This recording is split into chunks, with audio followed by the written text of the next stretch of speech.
भारत राष्ट्र पर हमला हुआ है और वो चाहते हैं कि ये राष्ट्र भीतर से टूटे। और अगर हम अंधी और क्रुद्ध प्रतिक्रिया करेंगे तो जो शत्रु हैं, हमलावर हैं, हम उनके ही मंसूबों को सफल होने दे रहे हैं। वो तो चाहते ही यही हैं। वो चाहते हैं कि भारत में ही जो भारतीय लोग हैं वो एक दूसरे से लड़ मरें, एक दूसरे के खिलाफ नफरत से भर जाएं। ये घोषित किया जा सके कि हिंदू और मुसलमान बिल्कुल एक दूसरे के साथ रह नहीं सकते हैं, ये दोनों अलग अलग धाराएं हैं और ये हैं। तो फिर जिन्ना की बात को भी फिर हम सच बना देंगे। तो ये वक्त कश्मीर को साथ लेकर के चलने का है। वो तो चाहते हैं कि कश्मीर टूटे। हमारा जो ये राष्ट्र है ना, ये कोई साधारण राष्ट्र नहीं है। जो दुनिया में उच्चतम आदर्श हो सकते हैं, उन आदर्शों की बुनियाद पर खड़ा हुआ हमारा ये राष्ट्र है। और ये बात बाहरी ताकतों को पसंद नहीं आती है, इसलिए वो हम पर बार बार हमला करते हैं।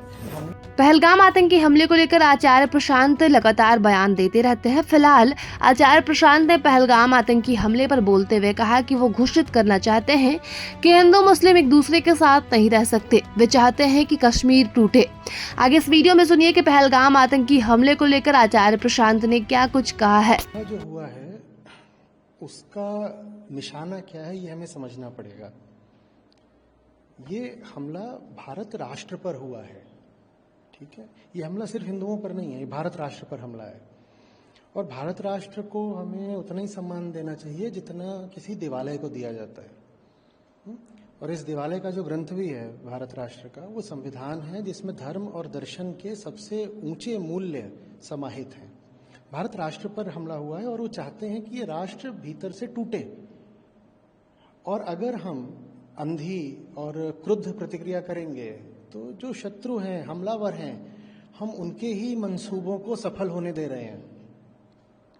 वो तो चाहते ही यही हैं। वो चाहते हैं कि भारत में ही जो भारतीय लोग हैं वो एक दूसरे से लड़ मरें, एक दूसरे के खिलाफ नफरत से भर जाएं।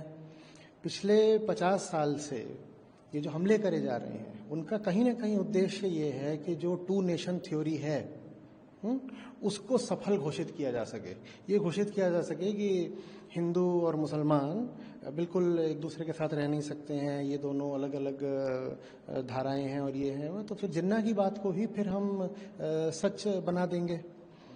वो चाहते ही हैं हमें लड़वाना, आपस में लड़ करके हमें उनके इरादों को कामयाब नहीं होने देना है। दूसरी बात, जो आम कश्मीरी है, अगर व्यवहारिक दृष्टि से देखें तो उसको बहुत नुकसान ही हुआ है इन हमलों से।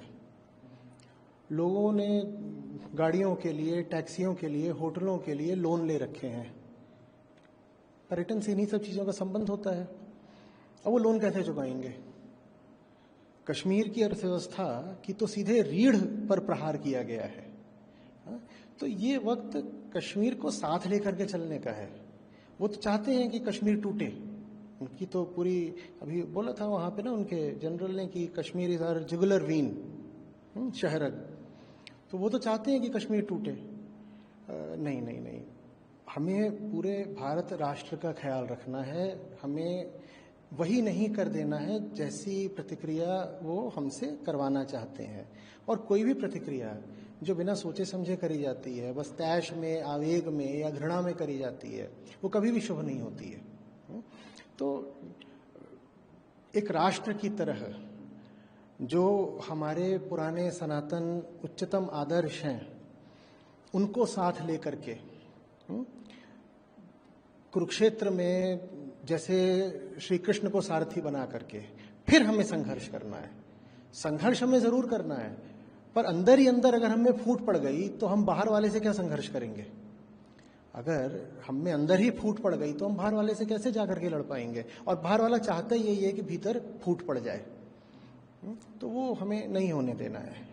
क्या ऐसे लोग किसी भय का माहौल क्रिएट करने की कोशिश कर रहे हैं और किसके समर्थन में ऐसा हो रहा है, तो जाहिर है समझा जा सकता है, लेकिन बहुत सी चीजें अंदरूनी भी होती हैं। तो क्या आप किन लोगों की बात कर रहे हैं जो कश्मीरियों पे आक्रमण कर रहे हैं? जी, नहीं, मुझे लग रहा है कि ये जो असंवेदनशीलता और ये सब कुछ है, मुझे लग रहा है वो ज्यादातर बस भावनात्मक आवेश है। क्योंकि देखिए, भारतीय हैं हम सब, बुरा तो बहुत लगता ही है, क्रोध आता है। आपने वहां पर लाशें देखी हैं तो शोक तो होता ही है। और फिर बदले की भावना भी आ जाती है। वो एक प्राकृतिक चीज़ है, वो सब होता है। तो मैं ये सब तो नहीं कहूँगा कोई साजिश कर रहा है, लेकिन मैं ये ज़रूर कहूँगा कि अगर हम बिल्कुल वैसे ही ट्रिगर हो जाते हैं जैसे कि शत्रु चाहता है कि हम हो जाएं, तो हमने फिर शत्रु की चाल को सफल हो जाने दिया है। और शत्रु मैं इस अर्थ पर कह रहा हूं कि वो शत्रु है क्योंकि वो मानवता का शत्रु है, वो भारत राष्ट्र के आधार का ही शत्रु है। हमारा जो ये राष्ट्र है ना, ये कोई साधारण राष्ट्र नहीं है। जो दुनिया में उच्चतम आदर्श हो सकते हैं, उन आदर्शों की बुनियाद पर खड़ा हुआ हमारा ये राष्ट्र है। और ये बात बाहरी ताकतों को पसंद नहीं आती है, इसलिए वो हम पर बार बार हमला करते हैं। तो ये जो पूरा उनका खेल है, ये जो पूरी उनकी बेचैनी है हमको देख करके, हमें समझनी पड़ेगी कि हम पर बार बार इतने आघात होते क्यों हैं। हम पर बार बार इतने आघात इसलिए होते हैं क्योंकि हम एक मामले में बहुत खास हैं, हमारी उस खासियत पर आधार होता है। और हमें उन आघातों के दर्द के कारण अपना आपा नहीं खो देना है। हमें रिस्पॉन्स जरूर देना है, हम संघर्ष भी करेंगे, हम जवाब देंगे, लेकिन वो जवाब हम उस तरह नहीं देंगे जिस तरह से शत्रु चाहता है। वो जवाब हम अपने बोध के आधार पर देंगे, अपनी समझ के आधार पर देंगे, अपने राष्ट्रीय मूल्यों के आधार पर देंगे। प्रभातखबर.com, विश्वास वही, रफ्तार नहीं।